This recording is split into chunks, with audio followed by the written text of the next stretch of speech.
Bonjour Christophe Castaner, Bonjour. merci d'être notre invité ce matin. Je le disais, la proposition de loi d'Olivier Falorni sera débattue aujourd'hui pour une fin de vie libre et choisie.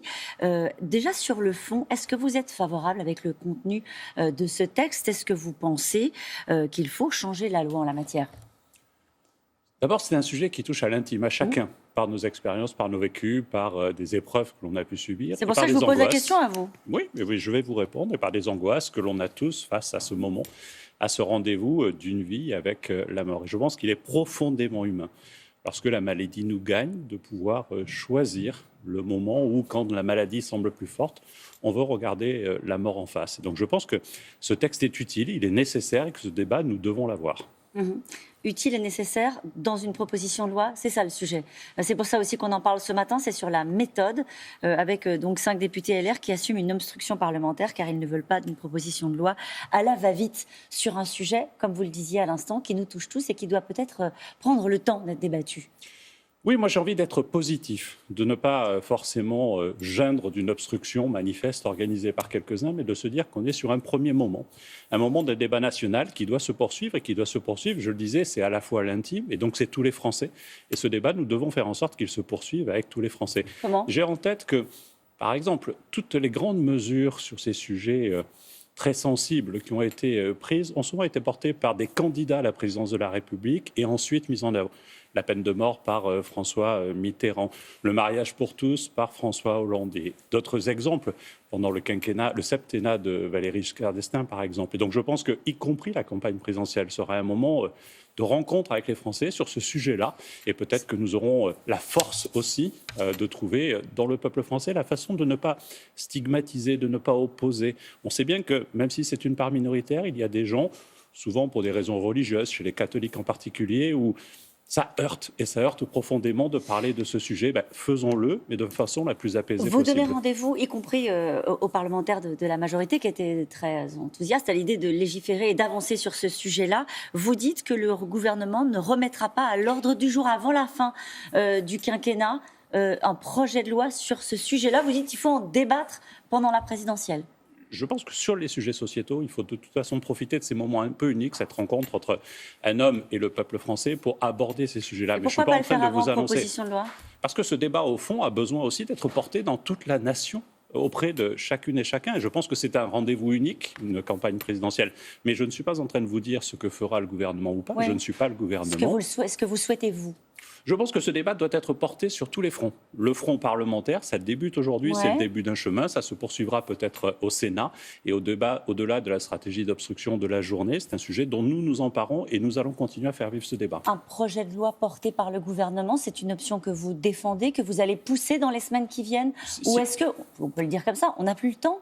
Non, mais je reprends votre première question. Oui. Le fait que, justement, il faut un grand débat national. Et donc, je pense que le gouvernement doit aussi, à travers l'évaluation d'une loi qui a à peine 5 ans aujourd'hui, la loi Claes-Leonetti, où on s'aperçoit que moins de 10% des femmes et des hommes qui sont confrontés à ce rendez-vous avec la mort ont donné des directives anticipées sur cela. Donc, profitons aussi de ce débat pour faire la promotion d'un texte, évaluons-le, continuons à avancer, mais il n'y a pas de tabou, ni de calendrier électoral. Il y a la volonté pour les députés de La République En Marche d'avancer sur ce sujet, mais sans opposer, en apaisant. Compris, mais pardonnez-moi de revenir à la charge. Ça veut dire qu'il y a un calendrier qui est très serré, la parlementaire, jusqu'à la fin du quinquennat. Est-ce qu'un sujet comme celui-ci, vous le considérez comme prioritaire, et est-ce qu'il pourrait être porté devant les parlementaires, peut-être par un projet de loi, avant la fin du mandat, ou est-ce que ça vous paraît trop court pour un sujet comme celui-ci ?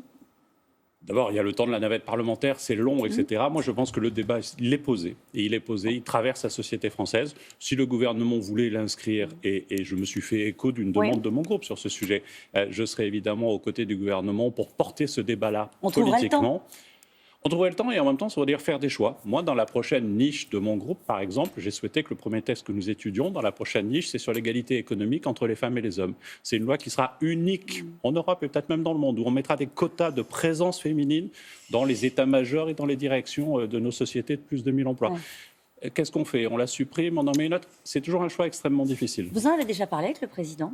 Et vous avez fait part de son intime conviction sur ce sujet-là, parce que ce n'était pas dans la campagne présidentielle, la dernière. Non, et c'est d'ailleurs pour ça que je vous disais que ce sont des rendez-vous qui sont posés par le candidat ensuite pour être mis en œuvre, ces rendez-vous d'une grande sensibilité. Il m'arrive d'échanger avec le président de la République, et comme vous parlez de son intime conviction, ça restera son intime conviction. J'aurais essayé. Allez, est-ce que vous pensez que les élections régionales auront lieu en juin prochain? Est-ce que vous le souhaitez? Moi, je le souhaite. Il faut que nous fassions tout pour cela.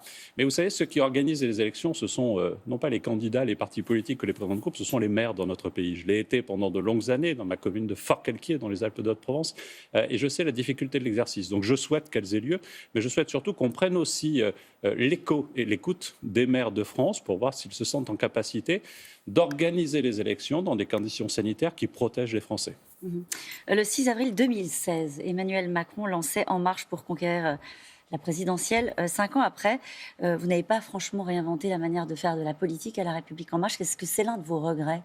Je pense qu'on a réinventé la manière de faire la politique quand on fait du dépassement politique. J'ai passé 3 années dans un gouvernement qui était présidé par un homme qui n'avait pas fait campagne avec nous, Édouard Philippe, qui venait d'un camp différent du mien. Et j'ai beaucoup appris et j'ai eu grand plaisir à servir le pays à ses côtés et aux côtés du président de la République. Le dépassement politique, c'est quelque chose de fondamental auquel ni vous ni moi ne croyons avant la capacité portée par Emmanuel Macron de la mettre en œuvre. Qu'est-ce que La République En Marche a raté? Quand on regarde les sondages pour les régionales, puisqu'on parlait de cela, on a le sentiment que l'implantation locale, ça n'a pas fonctionné. C'est un élément des sujets sur lequel on a raté quelque chose. On a une grande faiblesse. On n'a pas réussi cet enracinement-là. Ensuite, c'est un parti politique jeune et il faut du temps aussi pour construire cet enracinement. Christophe Castaner, est-ce que vous attendez une sanction électorale aux prochaines régionales liée à la gestion de la crise sanitaire? Non. Non? Non, je ne crois pas, parce que quand vous interrogez les Français sur ces sujets, vous évoquiez les sondages, les premières priorités qu'ils donnent à leur choix pour l'exécutif régional sont les sujets de l'environnement. Et ça tombe bien, nous sommes, au moment où je vous parle, au cœur d'un travail important sur une loi liée au climat et à la résilience.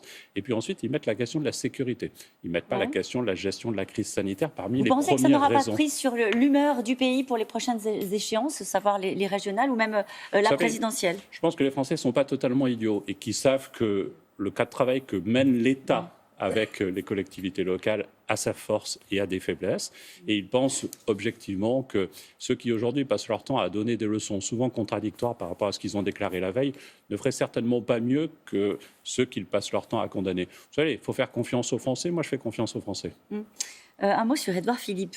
Loyal, absolument loyal, libre, absolument libre. Est-ce que vous avez un doute sur la loyauté d'Édouard Philippe? Ni sur sa loyauté, ni sur sa liberté. Donc ça veut dire qu'il y a un sujet. Mais attendez, c'est formidable d'être libre.